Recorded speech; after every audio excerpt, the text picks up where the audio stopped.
Well, good Monday morning to you, everyone. Welcome back to Morning Musings. My name is Don K. Preston of Preterist Research Institute of Ardmore, Oklahoma. Been sharing with you some thoughts about the definition and the nature of the day of the Lord. You know, Jesus said, "For the Son of Man will come in the glory of the Father with his angels, and shall reward every man according to his works." Verse 28, that's in Matthew 16:27.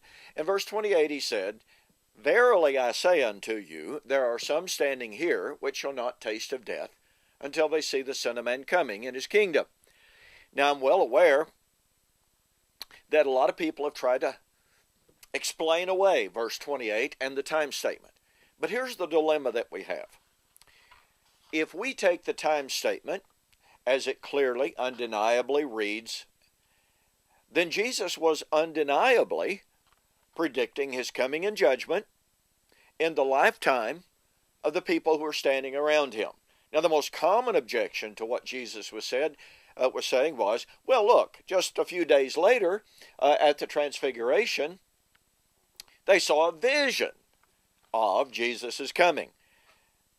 So, was Jesus actually predicting a literal, visible, physical, bodily coming out of heaven on the clouds with the angels?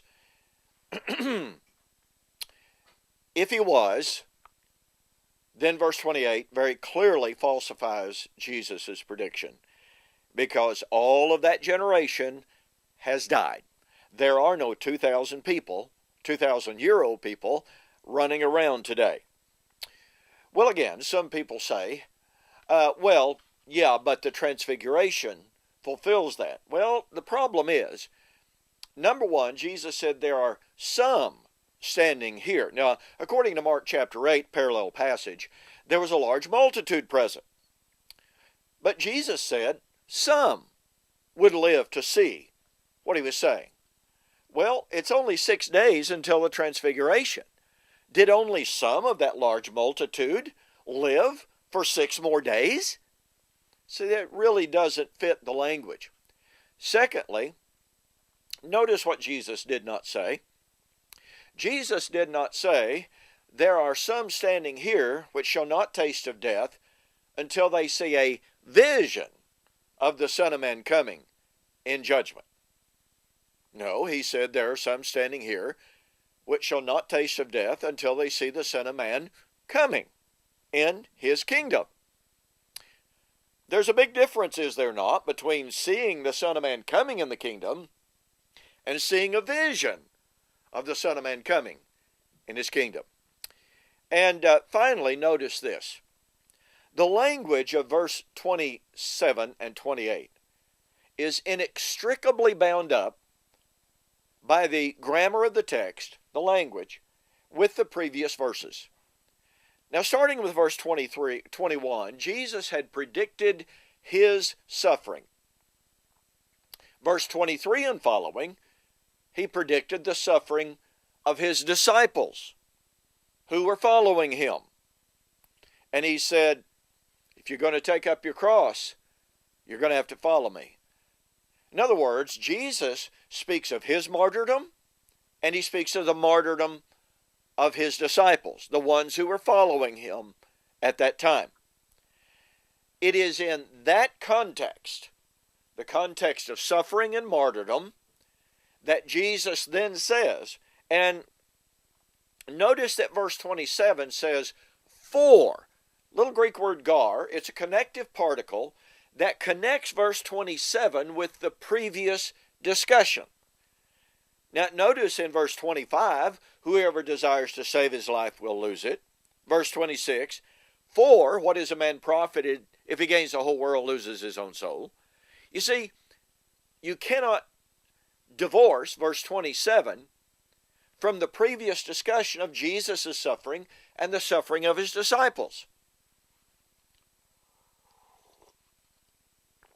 Got good coffee this morning. Here's what this means. Verse 27 is the prediction of Jesus' coming in judgment of those who were going to persecute him and his disciples, and in vindication of his suffering and martyrdom and that of his disciples.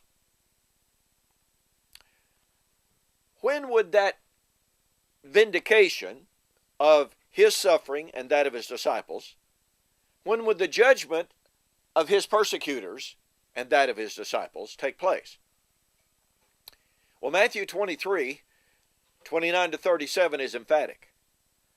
Jesus said, all of the blood of all of the righteous shed upon the earth, all the way back to creation, would be judged and avenged in his generation. Notice verse 36 and following. Verily I say unto you, all of these things shall come upon this generation. Now, that gives us a choice. Since Jesus said that he was going to suffer, his disciples were going to suffer, but he was going to come in judgment and vindication, judgment of the persecutors, vindication of his suffering and that of his disciples. And he said he was going to, said he was going to come in the lifetime of his disciples, of that multitude standing there. And that agrees perfectly with Matthew chapter 23. We have a choice here. What was the nature of Jesus' coming in judgment of his persecutors and in vindication of his suffering and that of his disciples? The nature of his judgment coming was he, as King of Kings and Lord of Lords, used the Roman army to destroy Jerusalem and to destroy the persecutors and to vindicate and to glorify himself and his followers. He and his followers were going to be taken from a context of shame and humiliation to a context of glorification and vindication. And he said, some standing here shall not pass, or taste of death, until they see the Son of Man coming. And he said, Matthew 23, this generation will by no means pass until all of these things are fulfilled. You see, this defines the day of the Lord, the coming of the Lord, as Jesus is coming in judgment of his persecutors, his vindication of his suffering in AD 70. Hey, I hope you have a great Monday. Thanks for joining me. We'll see you in the morning on Morning Musings.